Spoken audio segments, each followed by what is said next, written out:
What is going on, everybody? I believe it is running.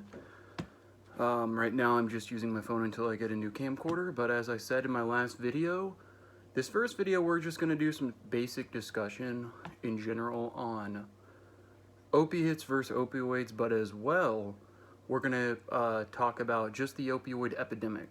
Kind of discuss, because I know it's a topic that a lot of people are hearing about right now on the news. However, I just want everyone to get a little bit more education on the matter, because there's more than likely there's more than likely either you yourself, like I've been through, or you know somebody who has struggled with opiates or opioids.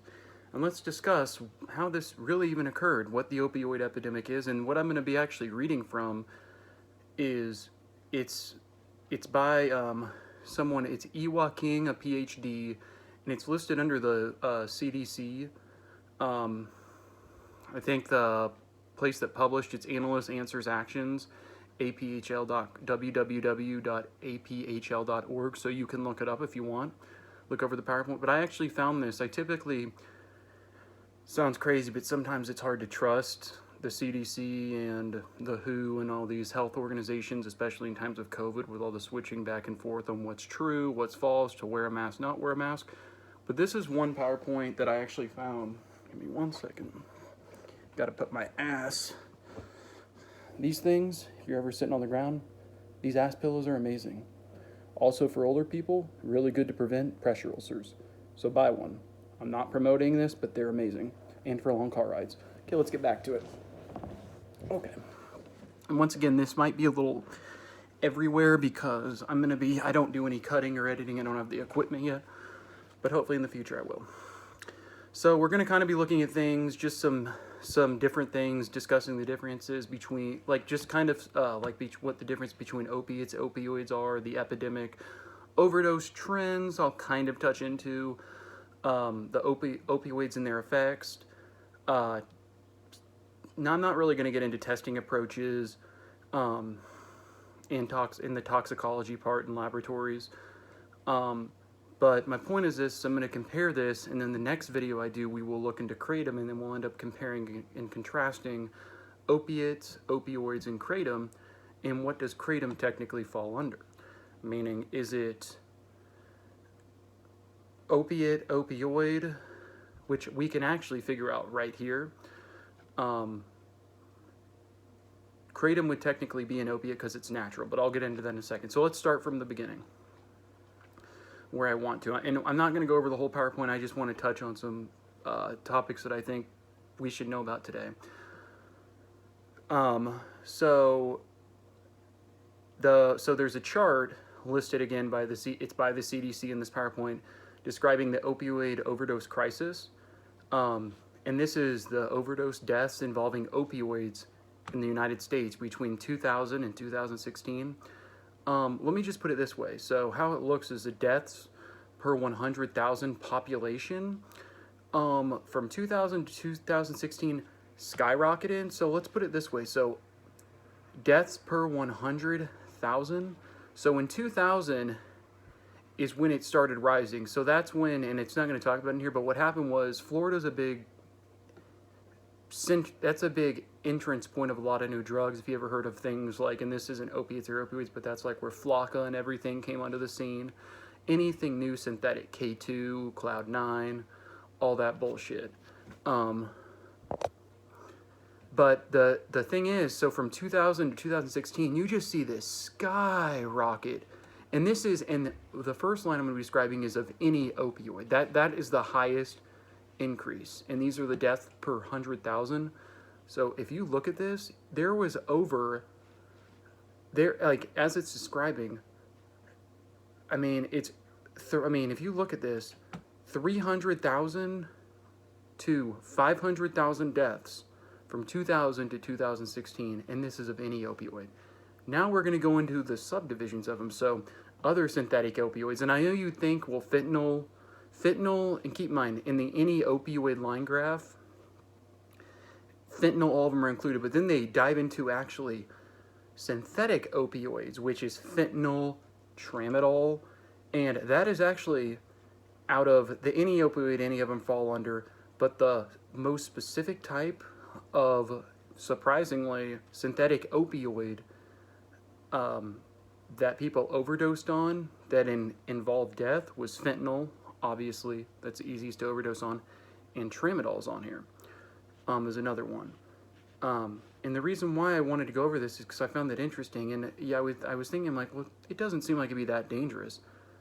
The problem, though, is it started between 2000 and 2016, and it's still being prescribed. It was being prescribed tramadol a lot more because they saw it. It wasn't even controlled as of like 4 or 5 years ago, a controlled substance. They saw it as an alternative to fentanyl and Oxycontin and things like that. And then last, you've got this big skyrocket from 2010 to 2016 of heroin. Actually, second to last, that one.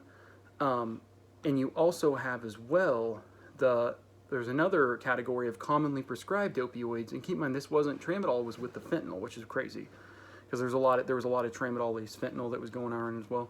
Is the commonly prescribed ones at this time from 2000 to 2016, which was natural and semi-synthetic opioids and methadone. Now, people have to realize that just because you get off of heroin, which is a great thing, methadone you can still technically overdose, and I'm assuming Suboxone falls under this as well, and Subutex. However, when compared to heroin, methadone and Suboxone are lifesavers if it keeps you off the crap, because it's controlled doses. They typically don't like to give you more than a week's supply of Suboxone and Subutex. And methadone, from what I've seen as being an RN, is patients who have heroin addiction problems, they will end up going from they like using Suboxone more than methadone, because methadone, you got to go to the clinic every day, and it is a lot more expensive. It's kind of the rich man's heroin. But I just wanted to bring up this chart, and once again, I wish I could flip it and show you it, but essentially all it's saying, which I found interesting, is really from 2000 2016, that's when the big overdose, and it just skyrocketed of opioids in general. But I found it interesting, all the subdivisions as well, that fentanyl and tramadol was like had one of the biggest spikes in particular from 2000, and this makes sense because keep in mind from 2000 2016 they started realizing, though, around 2009 2010 what Oxycontin, what was happening and how much it was overprescribed. So then that's when in 2012 they jumped to prescribing tramadol, and that's when the skyrocket of deaths started occurring up till 2016. And I believe in around 2014 or 15 is when it actually got put as a controlled substance. Fun fact, well, not a fun fact, but a fact about tramadol you have to remember as well is it's not the withdrawals, the physical withdrawals from it can be, and from experience and whatnot, the physical withdrawals typically aren't as bad, even if you're compared to, for example, if you're using Percocet, Vicodin, even heroin. The physical withdrawal isn't as bad as those. However, the problem is once you get past that first week, it's the mental cravings of it, because it has a dual effect, which I'm going to do a whole nother video on. Meaning, not only with tramadol do you have the opiate, really the opiate attachment in the brain. It's hard to explain this to somebody who doesn't understand like the receptors on the brain, but essentially, meaning dual effect is it works as not only it connects the opiate receptors of the brain, but also it has an antidepressant effect. So it also, on top of affecting your dopamine response, which that's what I mean when it attaches to your opiate. That's what all drugs, that's why people continue to use them, is they want that dopamine rush. Also, it has that dual effect because it works on your serotonin, they know, and possibly your norepinephrine. So that's why the withdrawal mentally can be even worse, because you also can have that antidepressant effect as well going on with it. So you could have a dual withdrawal of if you quit an antidepressant, and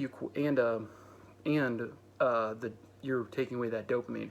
That's why you don't ever want to quit tramadol cold turkey per se, because of the seizures you could potentially have by just stopping it. When you just stop and you're messing with possibly 3 brain chemicals, they're all out of whack, moving, you know, 1,000,000 miles per hour, which can really mess with those electrical impulses in your brain, between synapses in your brain, which I'll do a video on as well, which can initiate seizure activity. And some people don't even know they are at risk for seizures until it happens like that.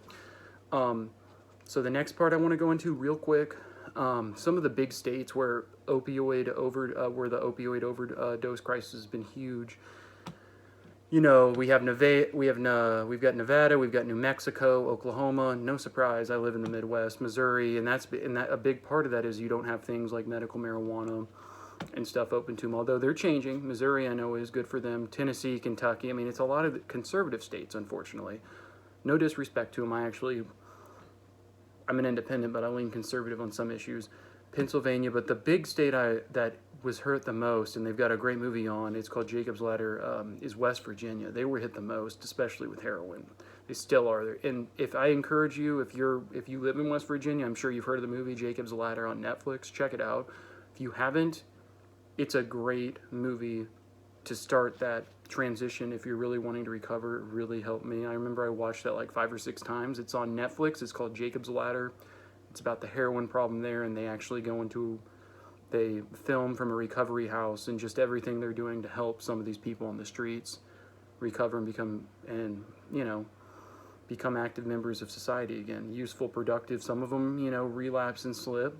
But it's a great film if you're having that thought in your head right now. I'm just going to tell you that you're using drugs because you're trying to feel normal. You're not even getting high anymore, and you're really wanting to stop. You can do it. And this is a good movie to help you start that process, because even, I'm not going to give anything away, but like from the beginning, it's so beautiful how it's painting a picture and just how grateful you should be just for existence. Taking in the first breath of life and breathing even breathing, how significant that is. Next part, so let's go into, now this is where I want to go into opiates and opioids specifically. Opiates versus opioids. The opiates, opiates are naturally occurring. So in regards to kratom, naturally occurring, derived from the poppy plant. Okay, so kratom's not from the poppy plant, but it is natural. So if you are going to consider it, I don't consider it an opiate or opioid, even though it attaches the same way it doesn't attach the same way, but it acts the same way in the brain. But you could consider it, if you're going to call it an opiate or opioid, you would have to say it's an opiate. Opioids, opiate-like drugs and effects, not chemical structure, includes opiates. So opioids are synthetic versions, but they can include the natural compounds as well. So essentially, with something like that, you could look at, trying to think of an example. Unfortunately, things that are laced, but Vicodin, Percocet, things like that would fall under the opioid category. All of these now are typically scheduled DEA they're either 1 or 2, Schedule 1 or Schedule 2, which are the highest. That it can be essentially under substances, and they're controlled substances this high because of their level of abuse they could potentially have. Efficacy of opioids. So essentially, this is I'm trying to do this at a basic level again. How do opioids work? And bear with me because I'm just beginning kind of doing this explaining. So how do they work? They bind to your opioid receptors in your brain. They attach to your dopamine receptors. And that's when you have it, can cause that euphoric high feeling, that happiness, that depression feeling gone. And that is why you crave more of it. And you also have these opioid receptors not only on your brain, you have them on your spinal cord, your GI tract, and throughout your body. And what also they contain your pain response. That's why they're prescribed for pain, emotion, once again, happiness, i.e. depression, breathing, movement, and digestion. That's why sometimes if you go to the doctor and say you get a hip replacement and they give you hydrocodone, They're going to tell you to drink a lot more water because you can get constipation as a big part of it. Okay, effects of opioids. The big thing is physiologically pain relief is the big thing, and I don't think they should be banned for cancer patients, for people who have severe injuries or surgeries. That's what they're there for. Okay, cough suppression, once again, GI motility, constipation, respiratory depression. That's how people, unfortunately, take too much. You just stop breathing. It's an autonomic response that you don't control your breathing, and it'll switch it off. Constipation, and then the big thing, dependence. From a psychological, it's the euphoria and tranquility feeling. Once again, another thing in this category, dependence. Psychological, mood swings, depression, withdrawal. And if you already have a predisposition and it runs in your family on top of it, that is what can cause these drug addiction characteristics. And I'm going to tell you right now, being a drug addict, it is not your fault for being one. Sometimes you're dealt a bad hand, but it's how you deal with that hand. Once you've been through it, you learn through your failures. Opiates, once again, naturally occurring alkaloids. Opium, latex from the opium poppy plant. That's why they say if you go take a drug test, don't eat any poppy muffins because you can test positive. Codeine, mild to moderate pain. Morphine, severe pain, is for the severe pain. So if you had a moderate, so I know with like wisdom teeth, which I don't even think they do anymore, might give you some codeine, mild to moderate pain. Morphine, severe pain, so that'd be hip replacement, any type of surgery that will cause a lot of pain, which I'm for. You should have them for that reason. So opiates, once again, these are synthesized from a natural opiate. Technically, heroin is natural. Schedule 1 narcotic. Back up. These are semi-synthetic opiates. So they're synthesized from the natural opiate, but then they add their own compounds. And so heroin, you have Vicodin, aka hydrocodone, oxycodone. So these are semi-natural, but they still have that unnatural synthetic in them. Then we got your opioids again, all drugs with opiate-like effects. So essentially the difference in effect of opiate and opioid, there is none. They're the same thing. The big difference, as I said earlier, is, sorry real quick, this is freezing on me, is opiates are naturally occurring. Opioids, none. They're the synthetic, and they can have characteristics of both. So opioids, all drugs with the opiate-like feeling. We also have so you got your methadone. And this, once again, is used for people who have had heroin addiction or any sort of pain medication. And I know methadone is a pain medication, but any sort of heroin sort of addiction, methadone is something used to treat this. As well, and these are opioids, as I've said, and also you have tramadol under it, and it is used to treat moderate to severe pain. Once again, it used to be not a controlled substance. They finally changed that. Now here we go, synthetic opioids. Fentanyl. This is the most powerful, fast-acting narcotic. It is. Let me just put it in perspective this way. It is 80 to 100 times more potent than morphine. This is why there is actually out there heroin that, and it's cheaper because fentanyl's cheap, directly from China. They will lace just a little bit of fentanyl, and this is the sad thing. There are a lot of people, and this is why I encourage people to try. If you're wanting to quit, the time is now. Heroin, there are people, I've seen it, and it's so sad, who quit, and then they have a bad day. Something goes wrong and they relapse and they get a bad dose and they're like, I'm just going to take a little hit to take the edge off, and they don't realize that it was laced. And typically a way you know it's laced, and I'm not going to say this every time, but straight heroin is typically black. If it does not look that color, there is a chance it is laced with fentanyl. And what happens is people take a little hit and then they're dead. It is used to literally knock out elephants and just kill them. And it's cheaper. So if you're using heroin and you're getting cheaper heroin and your dealer, I mean, typically dealers want to keep you alive. It's sad to say because they want to continue to make their income, but if especially if you find a new dealer or whatnot, if it's cheaper and it's not looking right, don't even fuck with it. High chance you could overdose. So a couple other things real quick I want to touch on. I don't really like keeping videos more than 25 minutes. Let me real quick go down here. Oh, so fentanyl analogs. Carfentanil, I think that's how you say it. And this is, okay, so this is what they were using mixing with heroin, essentially what I was just talking about. It's a tranquilizing agent for large animals. And somehow it's Schedule 2, but small amounts. So this is what I'm saying. People I've seen, and this is sad to say, who quit heroin, then they get depressed and they go buy some and they're just like, I'm going to take a little hit to get by, and a small amount is enough it's fatal. Let me put it this way, how I told you. This one, 10,000 times more potent than morphine, 100 times more potent than fentanyl. Let me repeat that to anyone. 10,000 times the potency of morphine, 100 times more potent than fentanyl. It can come, and that's what I was saying with this. If your heroin, normal, black, darkish, is lighter because it comes in white powder or pills, it could be because they put a little bit of this in there because the heroin you already have is shitty heroin, and this amps it up. There is a high chance you will overdose. I'm just going to be straight up with you. I've seen it. So let me go a little bit more into just in general.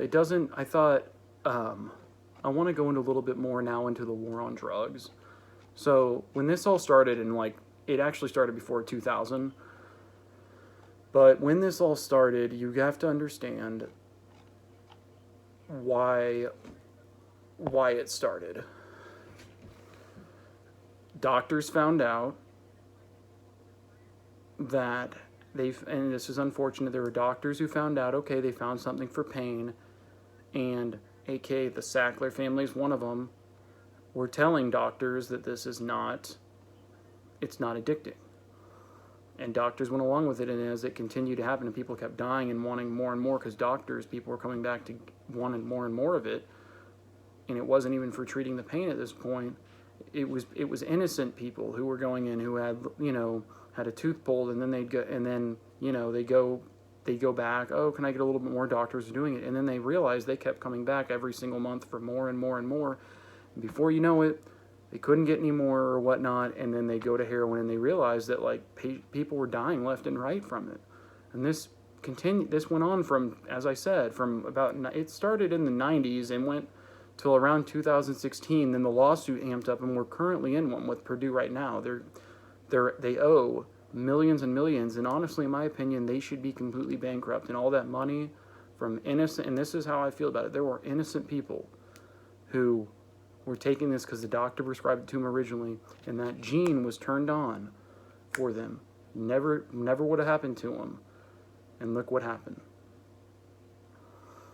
That is where it all started. It is going to continue. And I know prescribed medications like tramadol and whatnot, they used to not be controlled. Now they are. That's a step in the right direction. However, my point of this video is now they're taking them away to a point to where cancer patients, to where people who have severe injuries are now having to decrease their doses, when those are the patients who need these the most, these pain meds, to where now they're getting screwed over and going to heroin. So it's kind of like, oh, they are fixing it, but they're not doing it the right way. There should be guidelines for people who have true health, that have health issues that truthfully need these meds. That's what they're for. However, with it, for people that have had drug issues in their past, this is why I'm an advocate of kratom so much, because, and that's what I'm gonna lead into in the next video that I'll do in the next couple days, is how kratom, the big thing you'll see with all opiates and opioids, and this is why I don't really consider it, but I said earlier, okay, if you're gonna consider it, you gotta consider it an opiate. The reason why I said that, it is natural. It does not attach the same way to the brain as an opiate or opioid kratom. However, it kind of tricks it to think the receptor thinks it's getting it. It does not connect the same way. There was a great documentary, Leap of Faith, where there's a doctor who studies it, to where essentially the receptor gets tricked into it and will only take a certain amount of it, to where it recognizes that you can only reach a certain threshold. There's a good chart I will bring up and explain it later. There's only a threshold that the brain will allow the bloodstream to take, to where there have been no cases to this day, and this is, once again, this is natural kratom. You'll read studies of somebody, possibly overdosing, because it was, for some reason, and I think it was Ireland, there was kratom tramadol going around.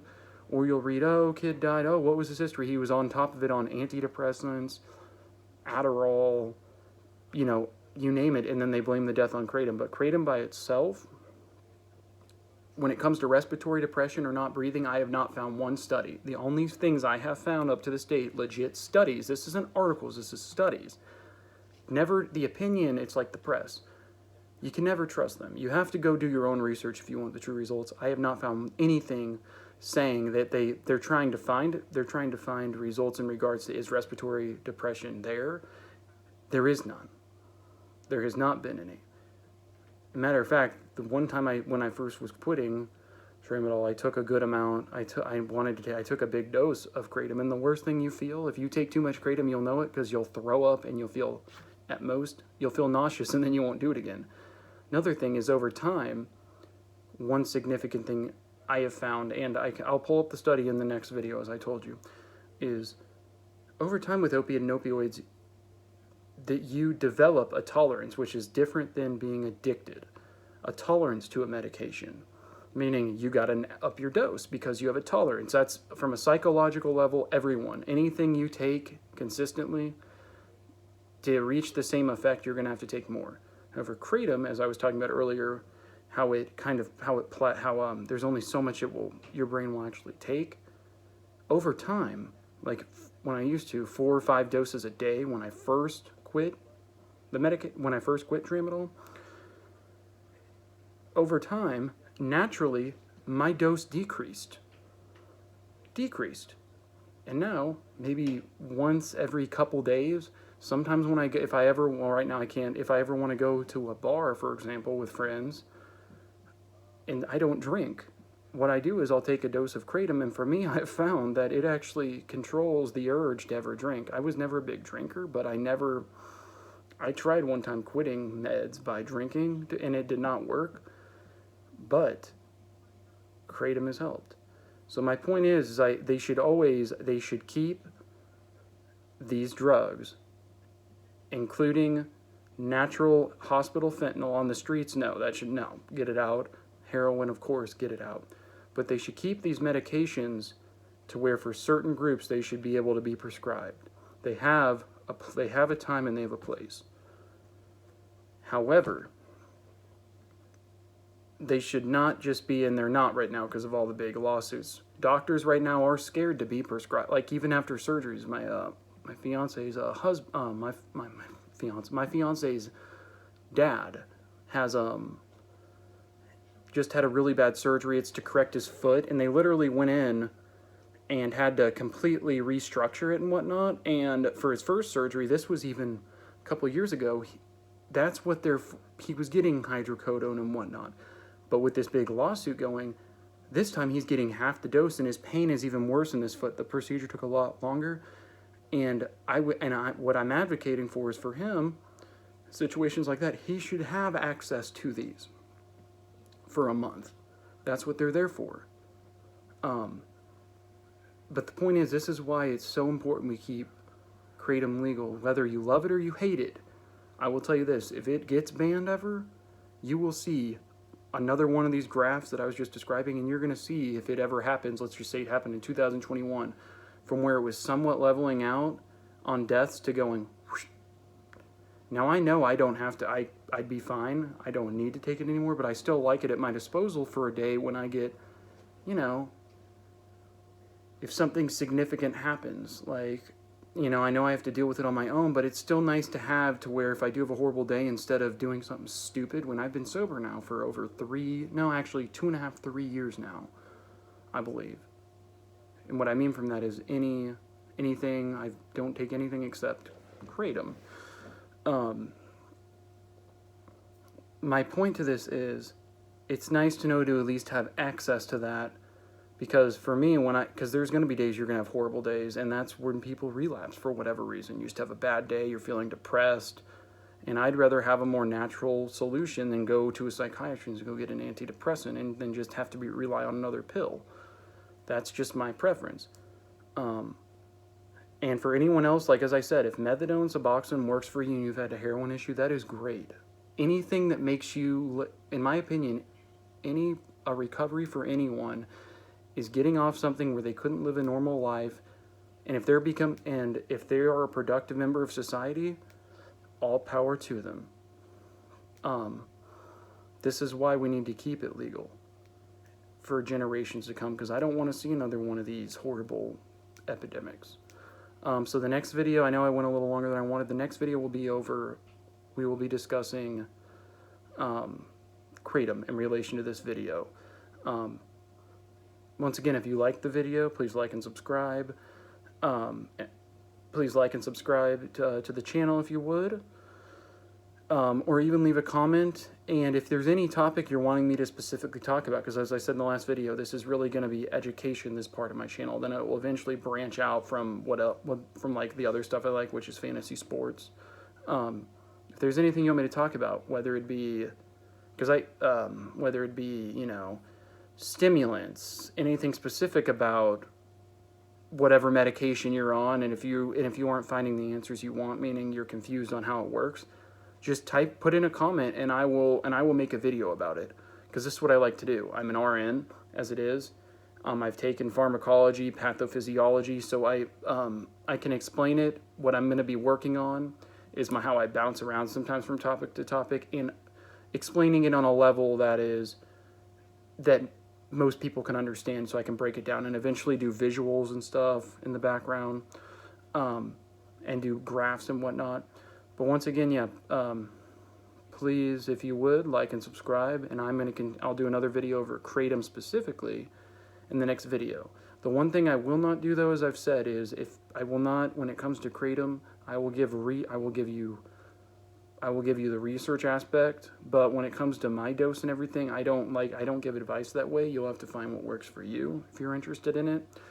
I can tell you how it worked for me, but I can't tell you because I'm not a medical doctor. I'm just an RN. But any questions you have about it, put it in the comments as well, and if I can answer it, I will. But if it comes to a specific thing on how much I can take, legally, in my opinion, I just don't want to answer that. I can't answer that because there's a lot of factors that go into it. But once again, peace, love. Everyone have a great night. Let's get through COVID.